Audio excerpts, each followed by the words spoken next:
Hey friends all over the world, it's cold here in Florida. Woo! It is cold. Oh my goodness. Whoever said, I thought when I moved to Florida, I would avoid this kind of weather, but apparently not. Anyway, I want to share this video with you and let you know that another wave is coming. Another wave is coming. You know, healthcare professionals and experts are predicting another wave. And when we share these things with you, this is not a conspiracy theory. This is real. Another wave is coming. And you need to be prepared for it.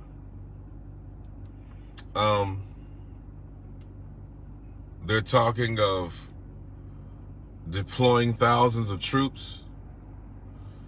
They're talking about 5G. They're talking about all these things that are happening. And sometimes we share these things with people, but they think it's a game. They think it's a conspiracy theory, but it's not. But I want you to know another wave is coming. It's all a part of the plan. It's all a part of the plan, friends.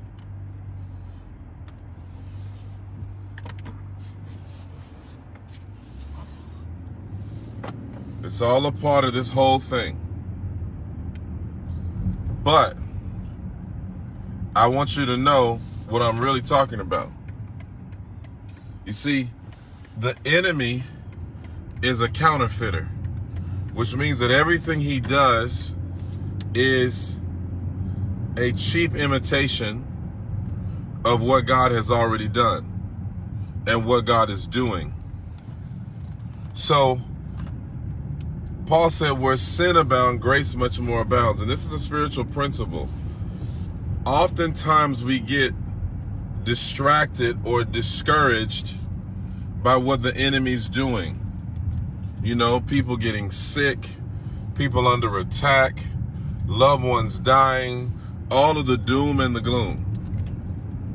But God says in Jeremiah 29:11, I know the plans I have for you. And this is what he says, I have plans of good and not of evil. And this is right when Israel is about to go into Babylonian captivity. But God gives them a prophetic word and says, listen, I'm working. I'm doing something in the midst of this. And so I want you to know, those of you watching this right now, that yes, there's another wave coming, but the wave that we need to pay attention to and be prepared for is the wave of glory, is the wave of miracles, is the wave of signs and wonders, because that's what's coming. No matter what, you see, the devil is really afraid right now. He's really terrified. You know, when you start seeing the enemy get so desperate to where he's just doing stuff. He's just throwing everything he can. He's throwing everything he can at you. He's throwing everything. He's the pandemic and political division and strife and racial strife and economic distress and uncertainty and fear and all of these things. When all of these things are like amalgamating, like they are now, you need to understand that that's a sign. And that's not just a sign of the evil, that's a sign of God's purpose coming to fruition. God has a plan. And let me tell you something, the wave of glory is coming and it cannot be stopped. Either it's going to overtake you or you're going to ride that wave. But it's coming.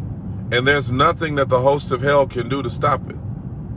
What God has ordained cannot be stopped. The Bible says in Isaiah 55 verse 11, it says, so shall my word be that comes out of my mouth.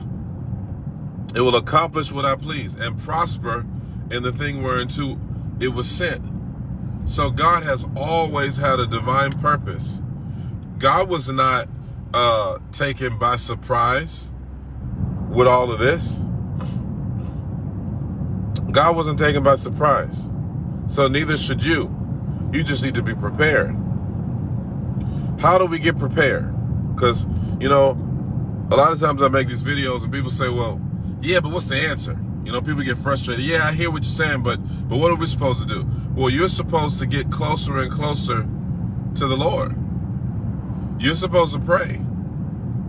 You're supposed to spend time in the secret place. Jesus said that when thou prayest, go into the secret place and shut the door. The God who sees in secret shall reward you openly. And so we need to pray like we've never prayed before.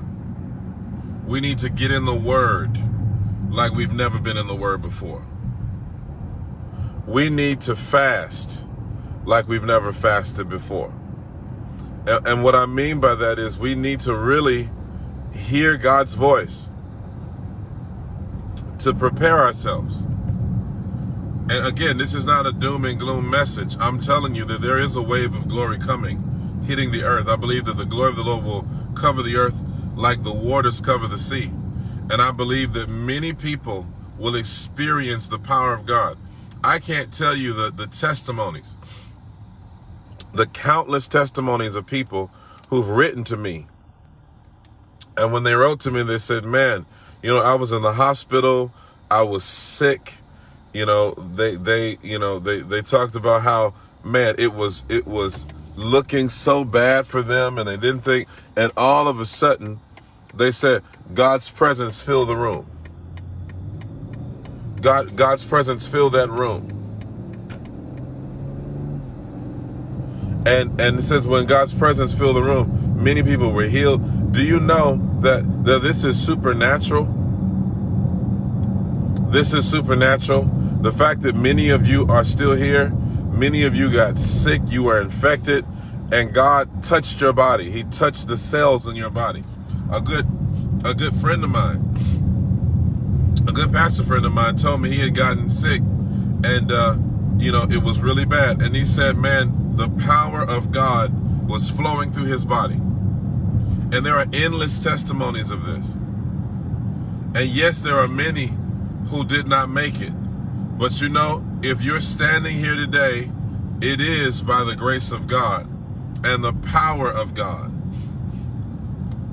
and the presence of God. And so I prophesy to you now that a wave of the glory of God is coming. And things are shifting so fast. And that's why we have to be very vigilant and very alert to understand what we need to do. The Bible says that we ought to be as the sons of Issachar, who could discern the times and the seasons and to know what Israel ought to do. And that's how we must be in this year. That's how we must be in this season. We must be alert. We must be steadfast. We must be vigilant. We must be sober. This is not time to be distracted. This is not time to be offended. This is not time to be angry. This is not time to be divided or to be divisive. This is time for us to be the salt and the light. Because let me tell you something, when that wave comes, when that wave hits, people are going to need a lighthouse. They're going to need to know how to find their way to the shore. And we are that light. We are the light of the world. And so I'm telling you right now, I believe that miracles that we have never even fathomed in our generation are happening this year. I believe they're happening. I believe that many people are about to experience the glory of God. Our churches will never be the same. Let me tell you something. Our church is about to be filled with the glory of God. Our houses of worship are about to be so thick with the manifest presence of God, just like it was in the book of 2 Chronicles, chapter 7. You know, when the priests could not enter into the temple because of the glory being so thick. I believe that there are places where people are not even allowed to gather. China and some places in America where it's still not allowed for them to have an in-person gathering. I believe that people are going to gather in stadiums, in soccer fields, football, basketball courts. You know, that they're going to gather outside near beaches. And I believe the glory of the Lord is going to fill those shores. Do you believe that with me? Do you believe that the wave of his glory? Come on, I just want to encourage somebody. I know a lot of negativity is going around. I know a lot of fear is going around. I know a lot of uncertainty is going around. And people trying to figure out what they're going to do. They're so anxious. You know, we're talking about right now as we're speaking that Russia is preparing themselves. I mean, this is like, we went all the way back to 1960. Went all the way back to 1970. You know, during the Cold War and all this kind of stuff. And in the 80s. You see? So what am I saying to you? I mean, really meant to say the 80s. What am I saying to you? I'm saying that here it is again, the same fears, the same concerns that we had before about the possibility of war and troops being deployed. And now they're talking about, you know, another wave of sickness is coming and more deaths are, and they're prognosticating and peddling a narrative of doom and death and defeat. But I'm telling you, my God, your God, is still on the move. He is not bound. He is not restricted. And he's moving. And I just dare to believe. I dare to believe that what the Father is doing is greater and more powerful than what the enemy is doing. And I believe that what the enemy is meant for evil and for doom and for destruction, God is turning around for our good. So let's continue to pray. Let's continue to pray for the United States of America. Let's continue to pray for the world. Let's continue to pray for Russia. Let's continue to pray for the leadership, because God is doing something. I'm telling you, the wave of glory is coming. And I'm telling you, the transference is upon us. Pay attention, release your faith, and believe God like never before. Please share this.